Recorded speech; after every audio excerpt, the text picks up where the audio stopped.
What's going on, guys? You're here at Spud. I'm Spud Reed, and in this video I'm going to be painting a custom PewDiePie animal skull.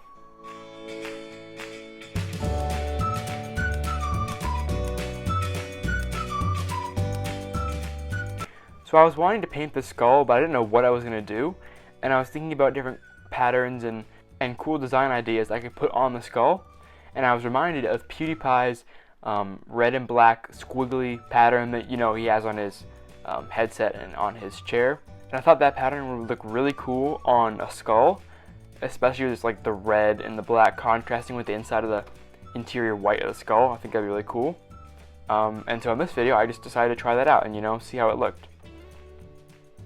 This is another skull I found at my ranch. If you haven't seen the last video where I painted an orc skull, I would go check that out.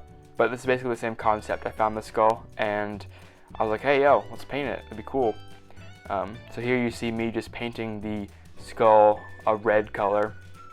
And I actually think it looks really cool like this, just solid red. Maybe I could give it like some white highlights if I were just to leave a skull just red like this again. But I think it looks really cool red. And then if I were to add like glaze to it, it would be all shiny and the colors would pop more.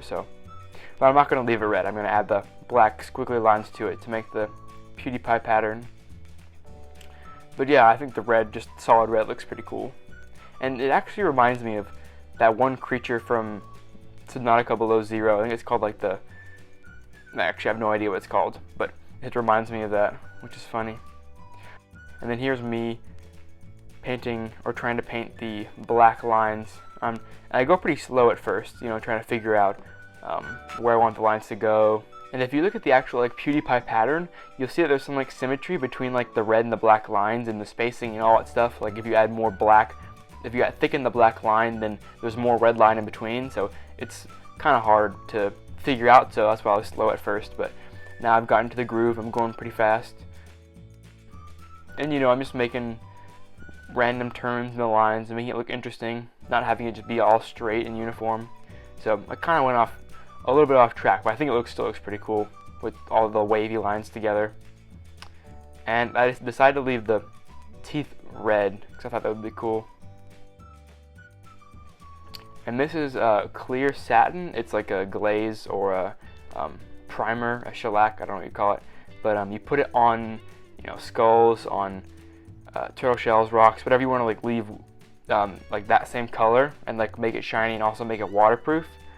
You'd use this or a product like this, and you just apply it and boom, it makes it all shiny and makes the colors pop like you see now. Peanut's a T-Series fan, so I don't think he approves of my PewDiePie skull, but I don't need his approval. I think it looks really good. And there we go. The paint or shellac has dried, and you can see it just makes the colors a lot more vibrant and bright, and the black really pops out against the red. I think it looks really cool. Like I said, the white inside of the skull contrasting with the red and black. I think just any contrast, a dark contrast with the inside of the skull, looks really cool. And hopefully I can find more skulls and do more paintings like this. Oh, and if you have any more ideas on patterns I can do or color ideas, color schemes, drop them in the comments and I'll check them out. And here's the final product. And hey, if PewDiePie, you're seeing this, or you've seen my skull somewhere, and you want to buy it from me, or take it off my hands, add it to your collection, that'd be pretty epic. But yeah, this is the end of the video. Hey, subscribe. You need to do that. We're almost at 100 subscribers. I'll see you all in the next video. Peace.